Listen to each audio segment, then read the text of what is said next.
Students কেমন আছো সবাই? আশা করি সবাই খুব ভালো আছো। বুয়েট সিকেরুয়েট কোশ্চেন ব্যাংক সমাধানের ক্লাসে আজকে তোমাদের স্বাগতম।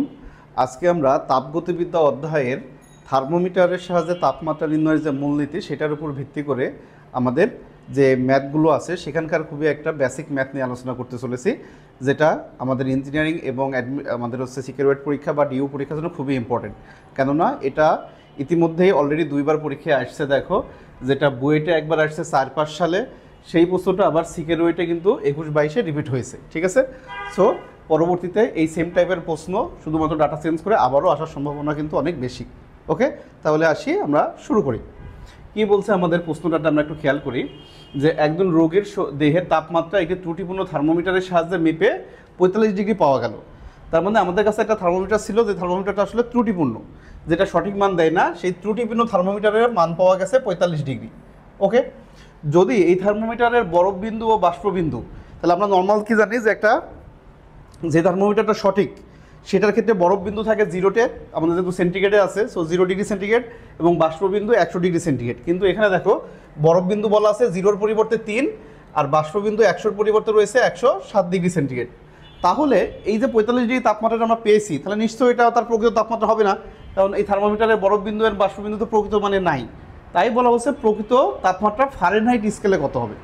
তাহলে এখানে আবার দেখো, আমাদের এইটা আছে কিসে, সেন্টিগ্রেডে, কিন্তু আমাদের দরকার কি তাপমাত্রা ফারেনহাইট স্কেলে।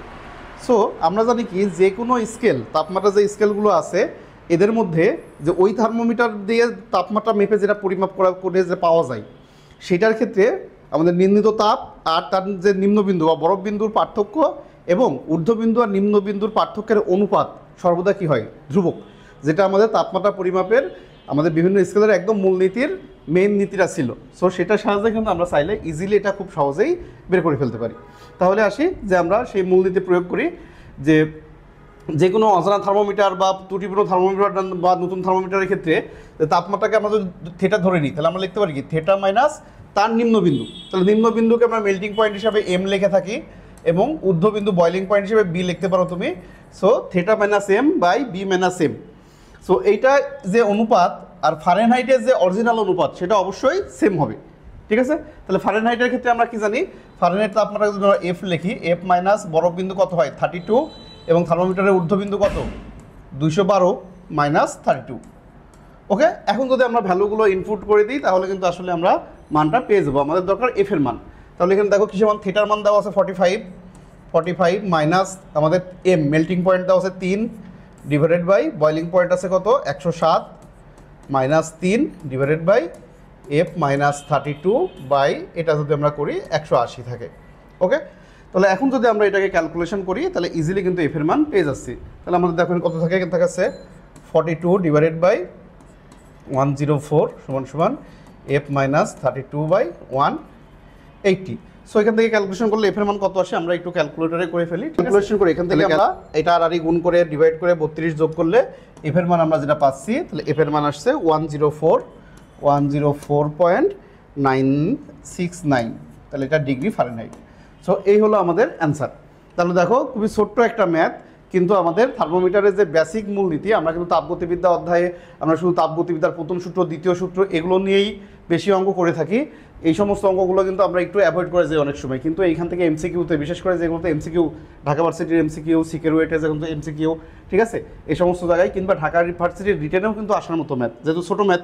সো এখানে কিন্তু এখন ঢাকা ভার্সিটির রিটেনে কিন্তু এখন ছোটো ধরনের ম্যাথগুলো বেশি আসছে, তাহলে কিন্তু তার জন্য কিন্তু খুবই ইম্পর্টেন্ট। সো এটা যেই স্কেলে বলতো আমরা সেই স্কেলের অনুপাত লিখতাম। যদি এটা ক্যালভিনে বলতো ক্যালভিনে, যদি এখানে সেন্টিগ্রেডে বলতো তাহলে আমরা সি মাইনাস 0/100 দিতাম। সো ফারেনহাইট না বলে অন্য স্কেল বললেও কিন্তু আমরা এই সেম অনুপাতই ব্যবহার করতাম। তাহলে আমাদের মেন বিষয়টা কি, যে কোনো স্কেল, যে স্কেলেই থাক, ওই স্কেলের তাপমাত্রা মাইনাস তার নিম্নবিন্দু এবং ওই স্কেলের ঊর্ধ্ববিন্দু আর নিম্নবিন্দুর পার্থক্যের যে অনুপাত, এটা সবসময় ধ্রুবক হবে। সেটার সাহায্যে আমরা যে কোনোভাবেই এক স্কেল থেকে অন্য স্কেলে ইজিলি তাপমাত্রাকে কনভার্ট করতে পারবো। তাহলে আশা করি খুব ভালোভাবে বুঝতে পারছো, খুবই সিম্পল এবং বেসিক একটা ম্যাথ। সো এই টাইপের আরও ম্যাথ বইয়ে তোমরা পাবা, সেগুলো একটু অনুশীলন করো, এগুলো কিন্তু পরীক্ষার জন্য খুবই ইম্পর্টেন্ট। দেখা হচ্ছে নেক্সট ক্লাসে। আর ভিডিও কেমন লাগলো একটু লাইক শেয়ার করে দাও, তোমার কমেন্টটা লেখো, এবং চ্যানেলে নতুন হলে ইউটিউব চ্যানেলে সাবস্ক্রাইব করো, এবং আমাদের ফেসবুক যে পেজে ফলো করে রাখো, লাইক দিয়ে রাখো। আর আমাদের সাইফুল স্পিচ স্টুডেন্ট গ্রুপে যোগ হয়ে থাকো, সেখানে তুমি তোমার যে কোনো প্রবলেম আমাদের সাথে শেয়ার করতে পারবা, এবং শেয়ার করলে আমরা তার দ্রুত রিপ্লাই দেবো ইনশাল্লাহ। দেখা হচ্ছে নেক্সট ক্লাসে। আল্লাহ হাফেজ।